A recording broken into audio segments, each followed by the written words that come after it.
Hello friends, good morning. खम्मा गणी, कैसे हैं आप सभी।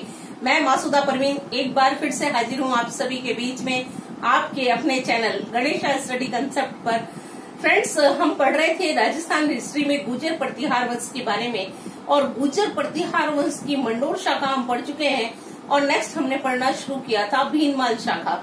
भीनमाल जो कि कहाँ है, जालोर में। तो भीनमाल शाखा के अंतर्गत हमने नागभट्ट प्रथम के बारे में पढ़ा था, ककुस्त के बारे में पढ़ा, उसके बाद वसराज प्रतिहार के बारे में भी हमने पढ़ा। आइए आज पढ़ते हैं किसके बारे में, नागभट्ट सेकंड के बारे में। कौन सी शाखा चल रही है फ्रेंड्स, भीनमाल शाखा चल रही है। भीनमाल कहाँ है, जालोर। भीनमाल शाखा के अंतर्गत एक शासक होता है जिसका नाम क्या है, नागभट्ट सेकंड। नागभट्ट सेकंड के लिए इसका समय हम पढ़ते हैं 795 795 से 833 ईस्वी का समय किसका रहता है, नागभट्ट द्वितीय का समय रहता है। नागभट्ट द्वितीय के लिए जब हम पढ़ते हैं तो बताया गया कि नागभट्ट द्वितीय जो थे इनका संघर्ष किसके साथ होता है, राष्ट्रकूट वंश के साथ। वसराज प्रतिहार के समय मैंने आपको पढ़ाया था, कन्नौज को लेकर त्रिपक्षीय संघर्ष प्रारंभ हो चुका था, जिसमें शुरुआत कहाँ से होती है, वसराज प्रतिहार के द्वारा होती है।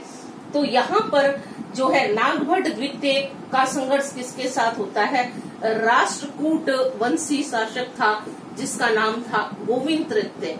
गोविंद तृतीय के साथ इसका युद्ध होगा, नागभट्ट द्वितीय का युद्ध होता है 803 से लगाकर 806 ईस्वी के मध्य यह युद्ध होता है, जिसमें विजेता कौन रहते हैं, गोविंद तृतीय इसके विजेता रहेंगे। गोविंद थर्ड विजेता होते हैं, लेकिन नागभट्ट द्वितीय ने हिम्मत नहीं हारी। नागभट्ट द्वितीय ने मौके का फायदा उठाया।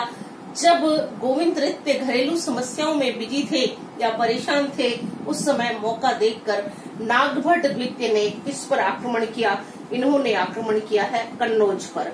और जब ये कन्नौज पर आक्रमण करते हैं उस समय कन्नौज का शासक कौन था, तो कन्नौज का शासक था दोस्तों चक्रायुध। चक्रायुध यहाँ के शासक थे। चक्रायुध ऐसे भी लिख सकते हैं, चक्रायुध जो है आयुध वंश के शासक थे, वह हार जाते हैं और जीत किसकी होती है, नागभट्ट द्वितीय की।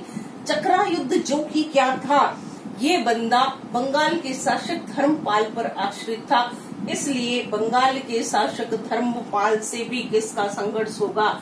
ये जो आपके हैं धर्मपाल, कहाँ के हैं, धर्मपाल हैं आपके बंगाल के।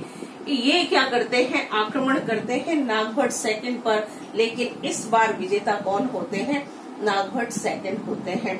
नागभट्ट सेकंड ने जब धर्मपाल को हराया, बंगाल के पाल वंशी शासक धर्मपाल को हराया, तो हराने के पश्चात इन्होंने क्या किया था, नागभट्ट द्वितीय ने महाराजाधिराज,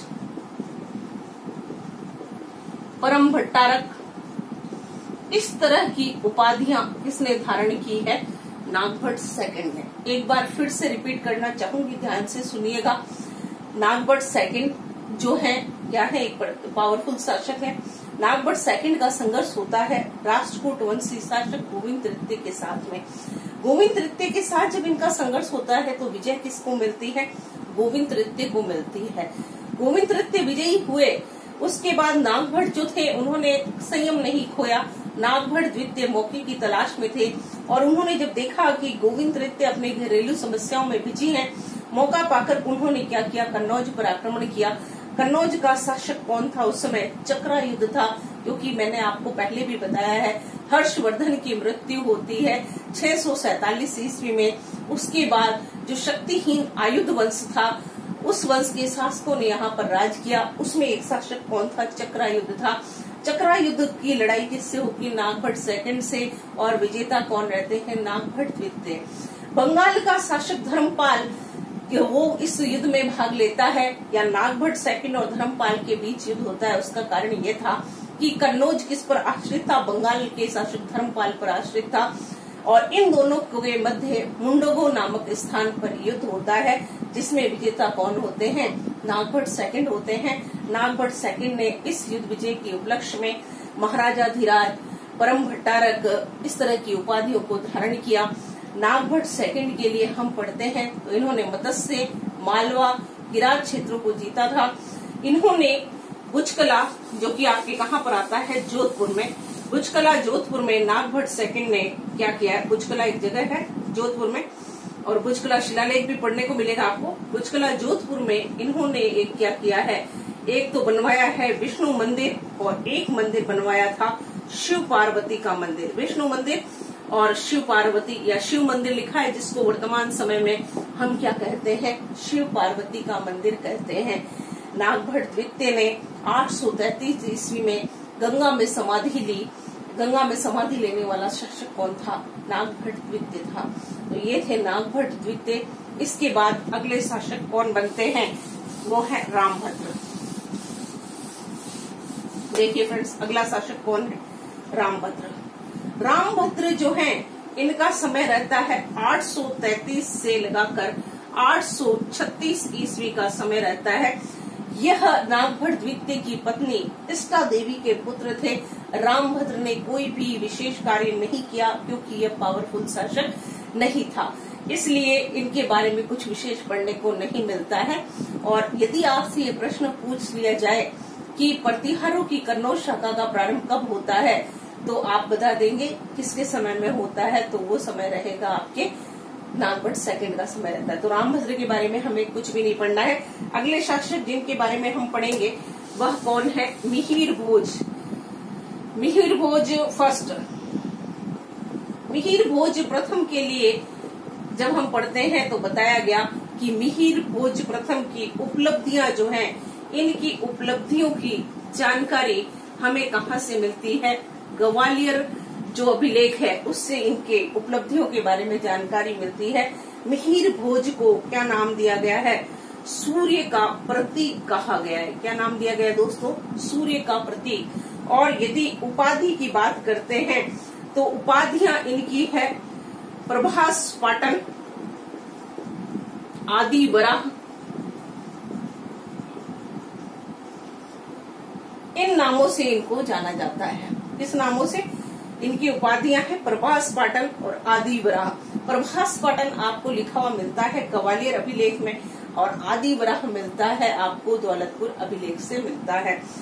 अब इन्होंने जो है सिक्के चलाए, चांदी के द्रम क्या है, सिक्का। इन्होंने जो सिक्के चलाए उन सिक्कों पर भी आदि वराह उपाधि आपको, और वराह यानी विष्णु का चित्र अंकित मिलता है। इससे ये पता चलता है कि ये कौन से धर्म के संरक्षक हैं, वैष्णव धर्म का संरक्षक इसे बताया गया है। तो वैष्णव धर्म का संरक्षक कौन है, मिहिर भोज प्रथम रहता है। तो ये है दोस्तों मिहिर भोज प्रथम। इनके समय एक अरबी यात्री आता है जिसका नाम क्या था, सुलेमान। सुलेमान हिंदुस्तान आते हैं, अरबी यात्री जिसका नाम क्या है, सुलेमान। सुलेमान ने अपनी यात्रा का विवरण लिखा है, जिस पुस्तक का नाम है किताब उल सिंध, इस तरह से नाम की एक पुस्तक मिलती है। जैसे किताबुल हिंद थी, तो उसी तरह किताब उल हिंद उल सिंध, इस तरह की नाम की एक पुस्तक है। किसने लिखी है, अरबी यात्री सुलेमान ने लिखी है। सुलेमान ने मिहिर भोज को क्या बताया है, इन्होंने मिहिर भोज को क्या बताया है, इस्लाम का शत्रु।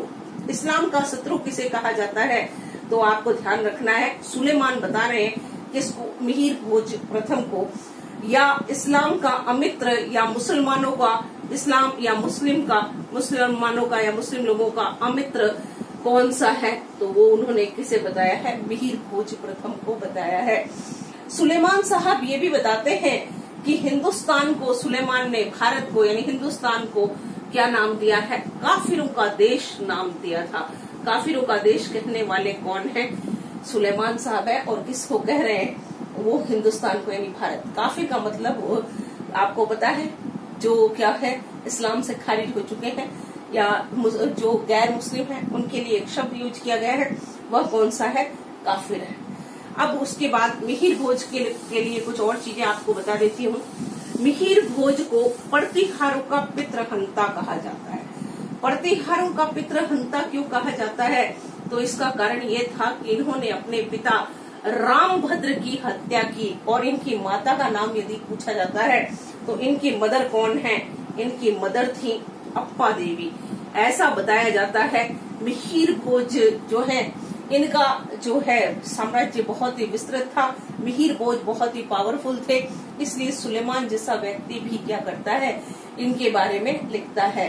ये है मिहिर भोज, और इनके बारे में उत्तर प्रदेश में एक अभिलेख मिला है जिसमें इन्हें संपूर्ण पृथ्वी को जीतने वाला बताया गया है।